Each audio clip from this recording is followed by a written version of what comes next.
I think homeownership is and affordability in general are big challenges for people in DC.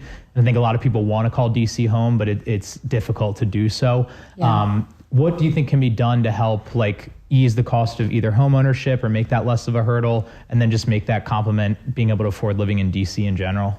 Yeah, I mean, the reality is we have to build more housing because of the fact that if you build more, then you are making sure you have the supply of housing you need, which will bring down costs, right? So we know we got to build more. We know that we have to build more housing near areas of transit because it's helpful to create housing for working families there. We have two main sources of funding the city uses to create housing. Housing Production Trust Fund dollars are one of those dollars. And we as a city have to use those dollars, right? It's like $500 million we put into the Housing Production Trust Fund. And this is the idea that if we invest dollars, it's going to produce the affordable housing. We just haven't a lot of times enforced, right? Inclusionary zoning is another method we use, right? Where you have to have certain income levels of housing within certain buildings.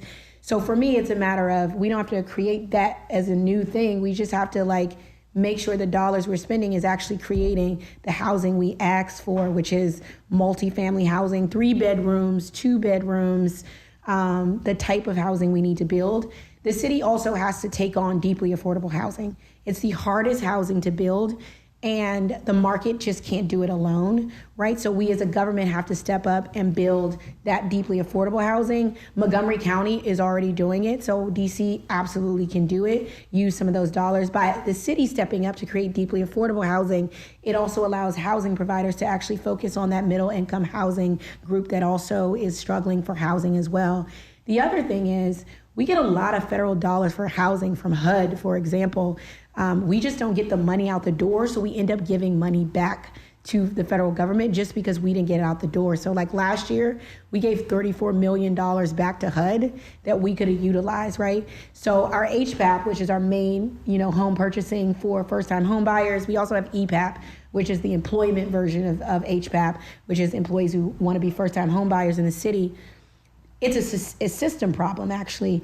We just don't get the money out the door quick enough, and it takes months to do that. So our residents who are trying to be first-time home buyers actually just get skipped over because most sellers are I don't have time waiting for the district government to get money out the door and to go through this meaningless process. So they're choosing buyers who are not coming out of the government program. So my biggest goal is to leverage our federal dollars, get the systems, the people in place to actually get the money out the door faster so it's a dependable source, increase the supply so we bring down the market overall, and then government take on building deeply affordable housing across the board.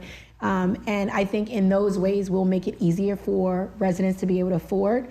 But I know that many people who buy homes are also trying to build families.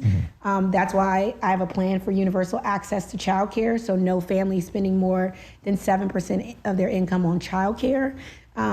By making childcare and utilities more affordable, we also make housing more affordable because those are dollars that you can use to go towards your mortgage or go towards your rent. So I'm looking at housing from the perspective of homeowners, renters in the city, actually creating predictability through rent stabilization so that the housing providers know what income they're going to have and renters know what income they need to be able to actually afford their rents. And I think by creating some real accountability, some real guardrails, and increasing the supply, we can create affordable housing in this city and make it so people stay here.